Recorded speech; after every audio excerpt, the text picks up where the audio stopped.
François Bayrou. Il y a des hommes politiques qui surgissent, ils font du bruit, ils prennent la lumière, ils captent l'époque, puis ils disparaissent.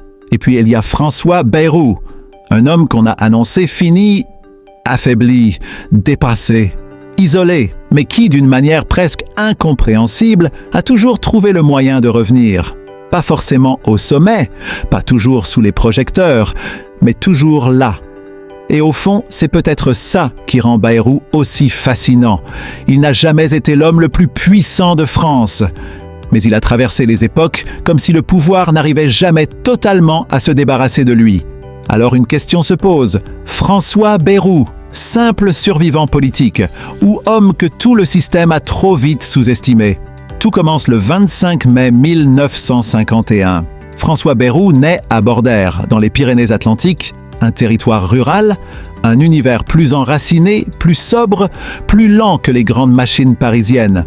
Et ce détail compte, parce que Bayrou ne donnera jamais l'image d'un homme façonné uniquement par les salons du pouvoir, il arrive avec autre chose, une manière plus terrienne, plus patiente, moins spectaculaire.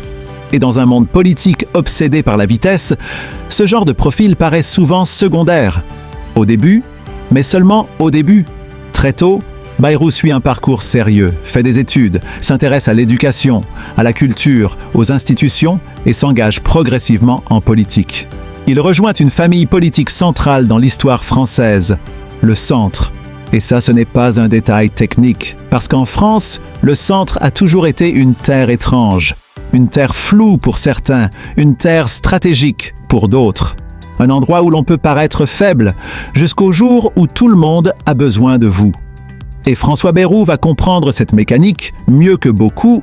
Très vite, il entre dans la vie publique, devient député, puis ministre de l'Éducation nationale.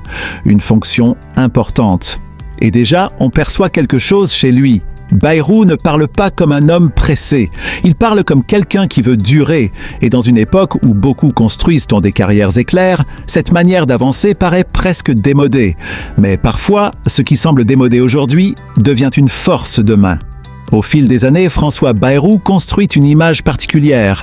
Pas vraiment homme de système, mais pas totalement anti-système non plus. Pas totalement dans le pouvoir, mais jamais totalement hors du pouvoir. Toujours entre deux mondes. Et c'est précisément cette position qui va faire de lui un personnage politique à part. Parce qu'en France, beaucoup de responsables politiques choisissent un camp et s'y enferment. Bayrou, lui, choisit un espace plus incertain, plus fragile, mais parfois plus décisif. Il prend la tête de l'UDF, puis construit progressivement sa propre autonomie politique. Et à partir de là, il entre dans un autre rôle, celui de l'homme qui veut exister seul dans un paysage dominé par les blocs. Une mission presque impossible. Et pourtant, il insiste. Présidentielle après présidentielle, François Bayrou revient. 2002, 2007, 2012. Et à chaque fois, on retrouve le même scénario. On le sous-estime. On le croit trop modéré, trop lent, trop seul, trop hors jeu. Puis il remonte. Toujours. Et en 2007, il touche quelque chose de très fort. Parce qu'à ce moment-là, Bayrou incarne une idée qui parle à beaucoup de Français. Le refus des extrêmes, la fatigue face à l'affrontement permanent, le besoin d'un autre chemin. Et soudain, cet homme que beaucoup regardaient comme secondaire devient central. Pas président, pas vainqueur, mais central.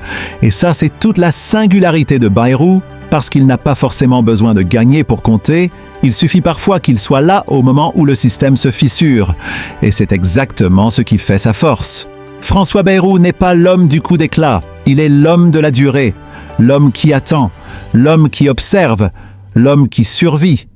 Et en politique, la survie est souvent plus impressionnante que la victoire. Parce que gagner une fois, beaucoup peuvent le faire. Mais rester pertinent pendant des décennies, ça, très peu y arrivent. Puis arrive un moment clé, 2017. La France politique est en train d'exploser. Les vieux partis s'effondrent, le paysage se recompose. Et soudain, François Bayrou redevient incontournable. Pourquoi? Parce qu'un jeune homme nommé Emmanuel Macron a besoin exactement de ce que Bayrou représente. Une caution, une expérience, une passerelle, une légitimité centrale. Et là, tout le monde comprend quelque chose. Bayrou n'a peut-être jamais été l'homme qui écrase tout, mais il est souvent l'homme sans qui certaines victoires ne se font pas. Et ça, c'est une autre forme de pouvoir. Un pouvoir moins spectaculaire, mais terriblement réel. Car au fond, Bayrou n'a pas construit sa force sur la domination, il l'a construite sur l'indispensabilité. Et dans l'histoire politique, les hommes indispensables sont parfois plus redoutables que les hommes populaires. Mais évidemment, son parcours n'est pas propre, simple, linéaire ou sans critique. Parce que comme tous les hommes qui durent, Bayrou traîne aussi son lot de controverses, de critiques, de soupçons d'opportunisme, de reproches sur son positionnement et d'ambiguïté politique. Pour ses partisans, François Bayrou représente la constance, la profondeur, l'indépendance, une certaine idée de la modération politique dans un monde devenu brutal. Pour ses détracteurs, il incarne au contraire une forme de flou permanent, une capacité à toujours se replacer, une intelligence tactique, mais parfois au prix d'une vraie lisibilité politique. Et au fond, c'est exactement ce qui rend Bayrou aussi difficile à classer. Parce qu'il n'est ni totalement lisse, ni totalement tranché. Il n'est ni totalement système, ni totalement rupture. Il flotte, mais il tient. Et parfois, dans une démocratie instable, ceux qui tiennent finissent par durer plus longtemps que ceux qui frappent fort.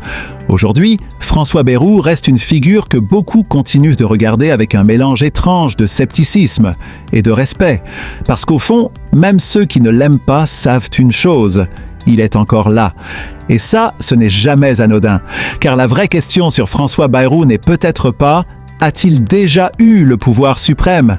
A-t-il vraiment gagné? A-t-il marqué son époque par des coups d'éclat?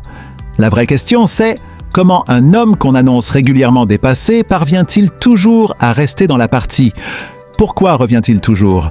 Pourquoi reste-t-il utile? Pourquoi continue-t-il à compter dans un système qui semble pourtant constamment vouloir tourner la page? Parce qu'au final, François Bayrou a peut-être compris quelque chose que beaucoup de politiques oublient. En démocratie, ce ne sont pas toujours les plus rapides qui survivent, ce ne sont pas toujours les plus bruyants qui restent. Parfois, ceux qui finissent par compter le plus sont simplement ceux qui savent attendre pendant que les autres s'épuisent. Et François Bayrou a clairement fait de cette patience une arme politique.